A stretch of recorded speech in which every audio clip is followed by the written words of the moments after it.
Hello dear student, welcome to your YouTube channel board target hub. तो आज के इस वीडियो में देखने वाले हम क्लास 10th का चैप्टर नंबर 2 यानी कि क्या है संवाद। तो संवाद चैप्टर का हम मोस्ट वीवीआई क्वेश्चन को देखने वाले हैं जो बोर्ड एग्जाम में पूछा जाता है। इसके साथ ही साथ ये जो एग्ज़ाम जो है, ये जो क्वेश्चन है हमारा कलेक्शन, ये हमारा बोर्ड एग्जाम में पूछा गया है, यानी कि ये जो है एग्ज़ाम के दृष्टिकोण से बहुत ही महत्वपूर्ण प्रश्न है। तो इसका हम आज क्वेश्चन आंसर को देखने वाले हैं। तो देखते हैं हम इसका सबसे पहले पहला क्वेश्चन क्या पूछा गया है कि पहला क्वेश्चन पूछा गया है क्या कि समवर्ती सूची से क्या तात्पर्य है, इसमें कौन कौन से विषय सम्मिलित हैं। यानी कि क्या करना है, समवर्ती सूची के बारे में हमको बताना है और फिर इसमें कौन कौन सा विषय जो है सम्मिलित है उसके बारे में बताना है। ठीक है, तो हम जानते हैं क्या कि समवर्ती सूची क्या होता है कि जैसे लिखा गया है क्या, समवर्ती सूची हमारे संविधान की वह सूची है जिसमें उन विषयों को रखा गया है जिन पर केंद्र सरकार और राज्य सरकार दोनों ही कानून बना सकती है। समवर्ती सूची में हमारे संविधान में उस सूची को रखा गया है कि उन विषय को रखा गया है जिसमें क्या होता है कि केंद्र सरकार और राज्य सरकार दोनों ही क्या कर सकती है, कानून बना सकती है। यह सूची दोनों सरकारों के बीच तालमेल और साझा हितों को दर्शाती है। तो इस प्रकार से हम इस प्रश्न का उत्तर को लिख देंगे। तो ये हमारा बिल्कुल क्या हो जाएगा, बहुत ही सटीक आंसर हो जाएगा। पहला क्वेश्चन का आंसर मिल गया कि समवर्ती सूची क्या है, वो हमारा समवर्ती सूची से क्या तात्पर्य है उसका आंसर हमारा हो गया। फिर आगे देखें तो इसका क्या लिखा गया है कि विशेष नियम क्या है कि यदि किसी विषय पर केंद्र और राज्य दोनों के कानूनों में टकराव या विवाद हो जाता है, किसमें, केंद्र सरकार और राज्य सरकार में, अगर किसी कानून में टकराव हो गया तो क्या करता है कि केंद्र सरकार द्वारा बनाया गया कानून ही क्या होता है, मान्य होता है। यानी कि केंद्र सरकार द्वारा बनाया गया ही कानून जो है वही मान्य होता है। तो ये जो है हमारा सेकेंड पॉइंट है, इसको भी हम लोग क्या कर सकते हैं, याद रख सकते हैं। ठीक है, नेक्स्ट आगे देखते हैं क्या कि मुख्य विषय क्या है, मुख्य विषय। ठीक है, इस सूची में कुल 52 विषय हैं जिनमें से मुख्य विषय जो है निम्नलिखित दिया गया है। ठीक है, तो पहला विषय हम देखते हैं क्या कि शिक्षा क्या है, शिक्षा। तो शिक्षा क्या है, स्कूल और कॉलेजों से जुड़े नियम दोनों सरकारें बना सकती है। शिक्षा से, शिक्षा यानी कि स्कूल हो गया, कॉलेज हो गया, इससे जो नियम जुड़ा हुआ है दोनों सरकार क्या कर सकता है, इस पर कानून बना सकता है। अगला की बात करें तो अगला क्या है हमारा कि वन क्या है, वन। वन यानी कि क्या, जंगलों और पर्यावरण की सुरक्षा करना क्या होता है, दोनों का दायित्व होता है। तो इसमें नियम जो है केंद्र सरकार भी बना सकता है और राज्य सरकार भी बनाता है। ठीक है, अगला पॉइंट की बात करें तो अगला है क्या, मजदूर संघ क्या है, मजदूर संघ यानी कि ट्रेड यूनियन जिसको हम बोल सकते हैं। तो मजदूरों के अधिकार और संगठन। चौथा पॉइंट की बात करें तो क्या है, विवाह और गोद लेना, विवाह और गोद लेना, परिवार और शादी से जुड़े कानून कौन होता है, समवर्ती सूची के अंतर्गत में आता है। अगला पॉइंट देखें तो उत्तराधिकारी क्या है, उत्तराधिकारी यानी कि सक्सेशन, संपत्ति के बंटवारे से जुड़े जो नियम होता है वह जो है हमारा समवर्ती सूची के अंतर्गत में आता है। तो इस प्रकार से इस प्रश्न का हम उत्तर देख लिए। पहला हमने क्या देखा कि समवर्ती सूची से क्या तात्पर्य है, इसका आंसर को देख लिया यहाँ पर हमने। फिर इनमें कौन कौन से विषय होते हैं, तो इसमें मुख्य रूप से कितना होता है, 52 विषय होता है, लेकिन 52 कुल विषय होता है, लेकिन मुख्य जो विषय है हमारा ये सब दिया गया है। तो इतना हम अगर लिख देंगे तो ये जो है क्वेश्चन का आंसर बिल्कुल हमारा हो जाएगा। पूरा पूरी ये जो है क्वेश्चन का आंसर हमारा हो जाने वाला है। ठीक है, अब देखते हैं हम इसका नेक्स्ट क्वेश्चन। पहला क्वेश्चन हमारा हो गया। अगर नेक्स्ट क्वेश्चन की बात करें तो नेक्स्ट क्वेश्चन है हमारा, पूछा गया कि भारतीय संघीय शासन व्यवस्था की विशेषता की चर्चा कीजिए। यानी कि भारत में जो है क्या है, संघीय शासन व्यवस्था है, तो इसका विशेषता क्या है, इसका विशेषता क्या है, इसके बारे में देना है हमको आंसर। ठीक है, तो इसका उत्तर कैसे लिखना है, तो सबसे पहले क्या लिखना है, भारत की संघीय शासन व्यवस्था की प्रमुख विशेषताएं निम्नलिखित हैं जो इसे एक मजबूत संघ बनाती है। तो पहला हमारा क्या विशेषता दिया गया है कि 2 या अधिक स्तरों वाली सरकार। भारत में देखते हैं क्या कि केंद्र सरकार होता है, राज्य सरकार होता है और स्थानीय सरकार होता है। तो ये हमारा क्या है, 2 या अधिक स्तरों वाली जो सरकार होता है वो विशेषता है किसका, संघीय शासन व्यवस्था का। ठीक है, तो भारत में शासन के 3 स्तर हैं। पहला है केंद्र सरकार जो पूरे देश के लिए कानून बनाता है, जानते हैं हम। राज्य सरकार प्रांतों के लिए है और तीसरा स्तर की जो सरकार है वो हमारा पंचायत है और नगर पालिका है। तो भारत में किस प्रकार का है, 3 स्तर की सरकार है। पहला केंद्र सरकार, फिर राज्य सरकार, फिर क्या है, स्थानीय सरकार। ठीक है, तो ये विशेषता है किसका, भारत की संघीय शासन व्यवस्था की विशेषता है। तो संघीय शासन व्यवस्था में क्या होता है कि 2 या 2 से अधिक स्तरों वाली सरकार होती है। ठीक है, नेक्स्ट क्वेश्चन, नेक्स्ट अगला पॉइंट की बात करें तो हमारा क्या होगा कि जैसे संविधान की सर्वोच्चता, संविधान की सर्वोच्चता। ठीक है, अगला पॉइंट क्या लिखना है, संविधान की सर्वोच्चता। ठीक है, तो इसमें क्या लिखना है, देखो हमारे देश में संविधान सबसे ऊपर है कि नहीं। सरकार का कोई भी स्तर संविधान के नियम के खिलाफ जाकर काम नहीं कर सकता है। ठीक है, संघीय शासन व्यवस्था में क्या होता है कि कानून जो बनाया गया है, जो संविधान बनाया गया है, वह सबसे ऊपर होता है और इसी कानून के अंडर में सभी लोगों को काम करना होता है। तो ये हमारा दूसरा पॉइंट हो गया। तीसरा पॉइंट की बात करें तो तीसरा पॉइंट हमारा क्या है कि शक्तियों का स्पष्ट बंटवारा, शक्तियों का स्पष्ट बंटवारा। तो इसमें क्या लिखना है, केंद्र और राज्य सरकारों के काम और अधिकार क्षेत्र संविधान में 3 सूचियों, पहला सूची का नाम क्या है, संघ, दूसरा क्या है, राज्य, और तीसरा हमारा क्या है, समवर्ती के माध्यम से साफ साफ लिखे गए हैं कि किसका कौन सा क्षेत्र अधिकार क्षेत्र में आता है, उसको क्या कर दिया गया है, बंटवारा कर दिया है। तो ये क्या है विशेषता, संघीय शासन व्यवस्था क्या है, यानी कि शक्तियों का स्पष्ट रूप से क्या करना, बंटवारा करना। ठीक है, अब देखते हैं हम इसका फोर्थ पॉइंट। तो फोर्थ पॉइंट में हमारा क्या है, स्वतंत्र न्यायपालिका, स्वतंत्र न्यायपालिका, यानी कि न्यायपालिका इसमें क्या होता है, स्वतंत्र होता है, किसी के अंडर में होता नहीं है। बोलता है कि अधिक केंद्र और राज्य सरकारों के बीच, राज्यों के बीच किसी बात पर विवाद हो जाए तो सर्वोच्च न्यायालय एक निष्पक्ष अंपायर की तरह फैसला सुनाता है। तो ये हमारा न्यायपालिका जो होता है क्या होता है, स्वतंत्र होता है।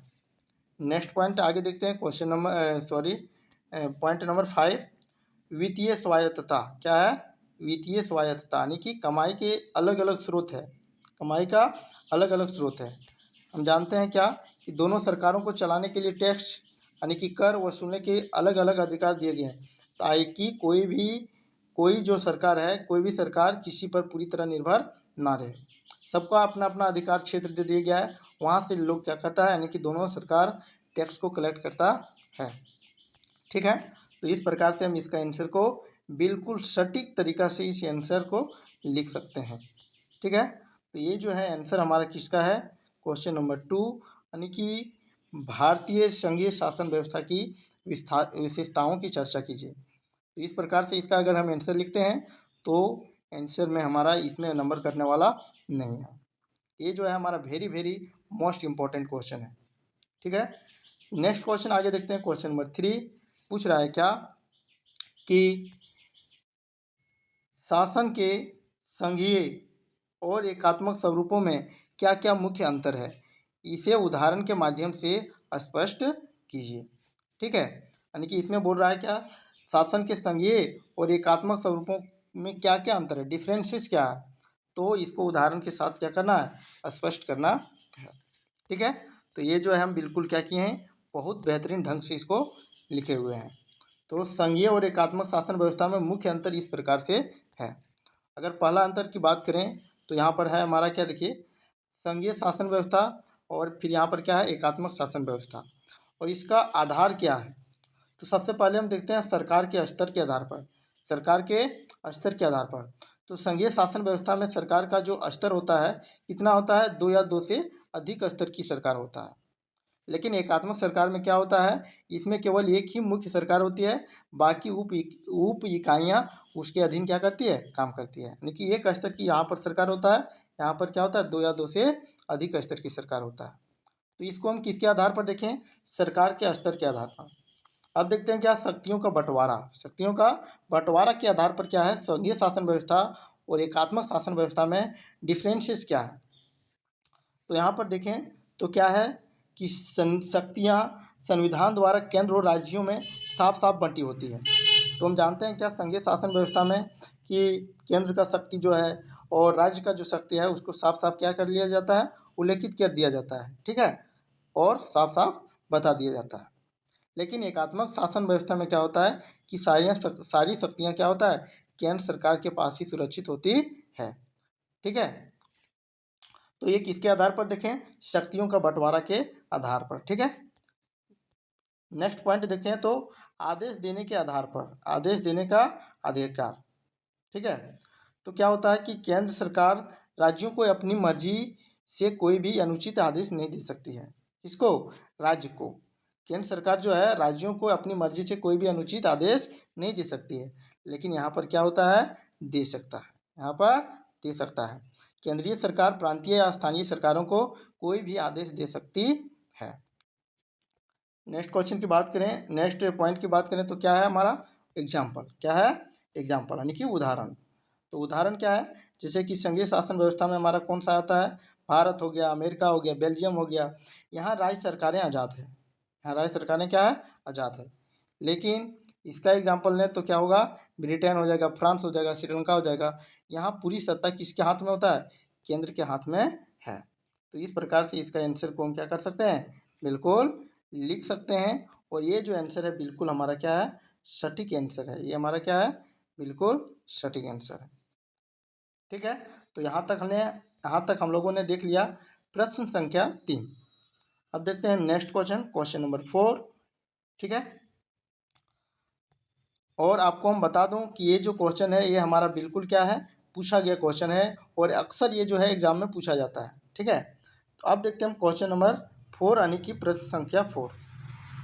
तो इसमें हमारा पूछा गया क्या, भारत एक संघ है क्योंकि केंद्र और राज्य सरकारों के अधिकार संविधान में स्पष्ट रूप से क्या है, दर्ज है, और ये अपने अपने विषय पर ही उनका स्पष्ट अधिकार है। इस पर क्या करना है, हमको विवेचना करना है।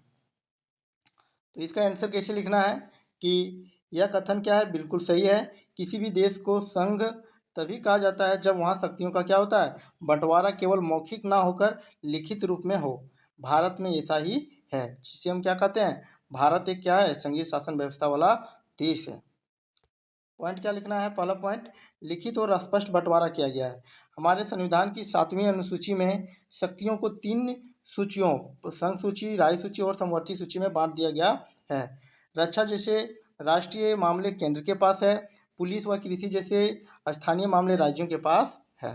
तो इसमें क्या है, लिखित है कि बांट के रख दिया है। ठीक है, संघ सूची और राज्य सूची और समवर्ती सूची में। अगला पॉइंट क्या लिखना है, कोई भी अकेला बदलाव नहीं कर सकता है कि नहीं। केंद्र सरकार अपनी मर्जी से इन अधिकारों को छीन नहीं सकती।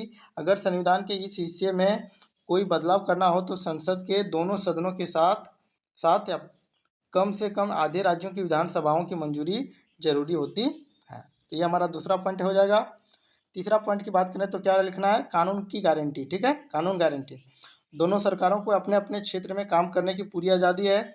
अधिक केंद्र राज्यों के काम में दखल देता है तो न्यायालय उस पर रोक लगा देता है।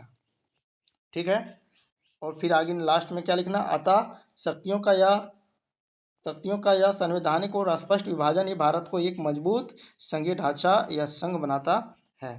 तो इस प्रकार से इसका हमको क्या करना है, आंसर को लिख लेना है, और ये जो आंसर है हमारा बिल्कुल सटीक आंसर है। ठीक है, अब देखते हैं हम इसका क्वेश्चन नंबर 5। अब क्वेश्चन नंबर 5 में हमारा क्या है कि पूछ रहा है क्या, संघीय शासन व्यवस्थाएं आमतौर पर कितने तरीके से गठित होती है, उदाहरण देकर समझाइए।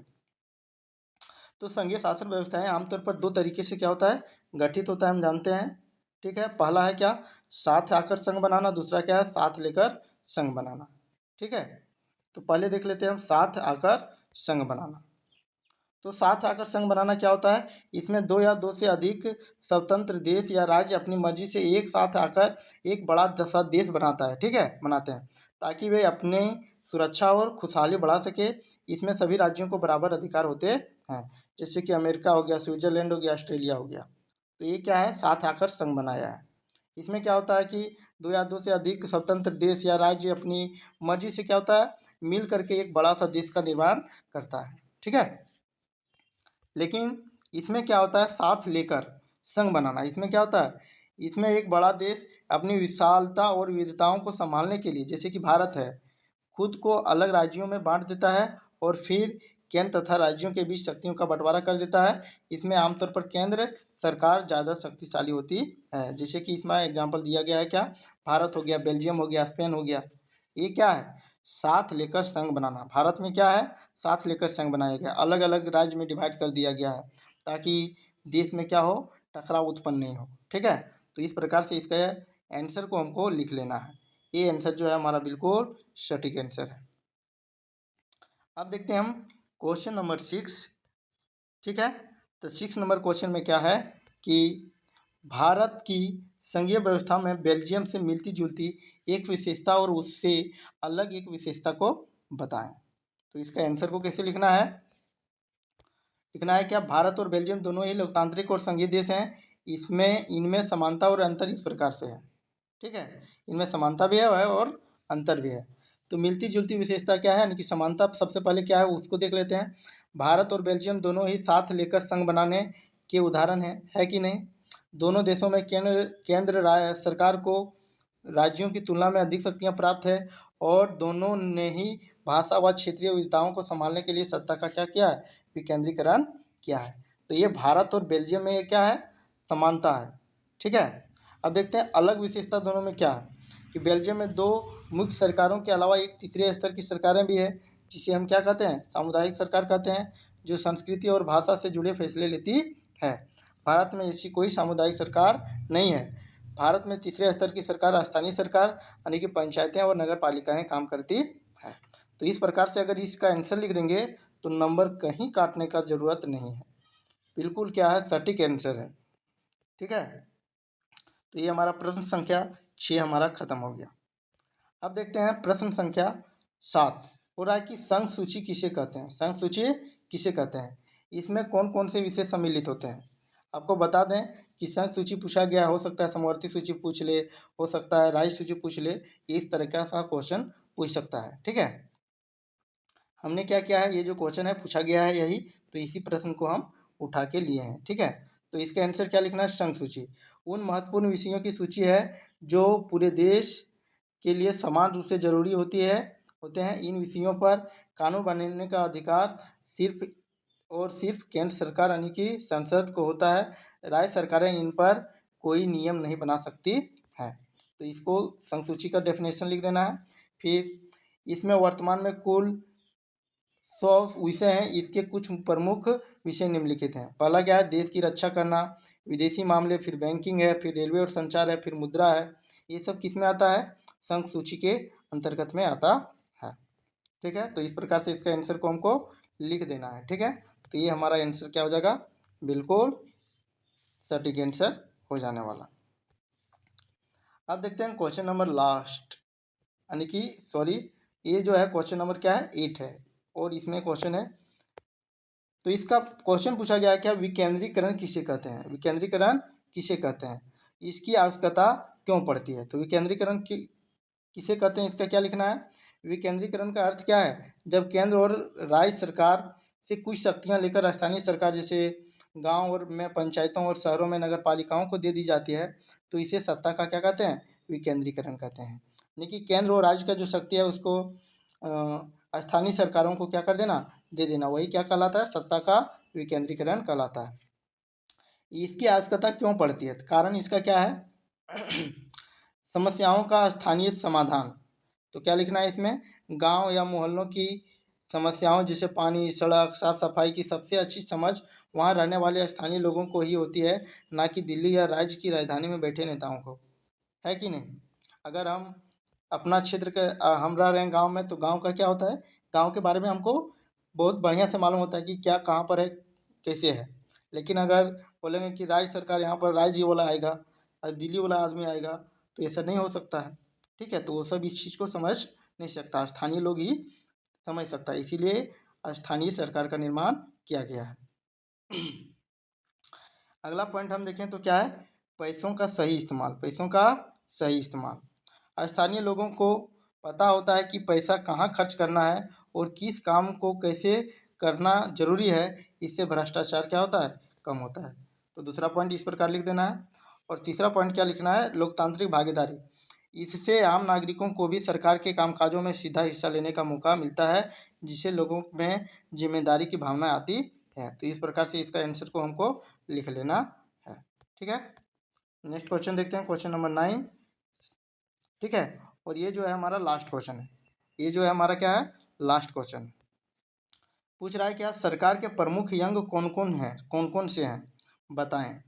तो सरकार के प्रमुख अंग कौन कौन से हैं, हम जानते हैं कि विधायिका है, कार्यपालिका है और न्यायपालिका है। तो इसका आंसर क्या लिखना है, लोकतंत्र को सुचारू रूप से चलाने के लिए सरकार को 3 प्रमुख अंगों में बांटा गया है। ये तीनों अंग मिलकर देश की व्यवस्था संभालते हैं। पहला है विधायिका, यानी कि संसद बोल सकते हैं। इसका मुख्य काम क्या होता है, कानून बनाना। भारत में संसद, लोकसभा और राज्यसभा, भारत में संसद क्या है, लोकसभा और राज्यसभा तथा राज्यों की विधानसभाएं विधायिका का हिस्सा है। तो ये हमारा क्या हो गया, विधायिका। विधायिका क्या करती है, कानून बनाने का काम। कार्यपालिका क्या करती है, कानून को देश में लागू करने का। न्यायपालिका क्या करती है, कानून की रक्षा करना और न्याय देना। तो इस प्रकार से इसका आंसर को हमको लिख लेना है, ठीक है। तो ये जो चैप्टर है इसका हमने क्या किया, VVI MCQ सॉरी VVI जो हमारा मोस्ट VVI क्वेश्चन आंसर था इसका हम किए, ठीक है, जो बोर्ड एग्जाम में पूछा गया है। तो इसमें इतना ही प्रश्न था और ये जो प्रश्न है वेरी वेरी इंपॉर्टेंट है। तो आप लोगों को ये वीडियो कैसा लगा आप ज़रूर बताएं कमेंट में। तो आज की इस वीडियो में हम इतना ही रखते हैं, मिलते हैं नेक्स्ट वीडियो में। तब तक के लिए जय हिंद, जय भारत। सब्सक्राइब करना ना भूलें। धन्यवाद।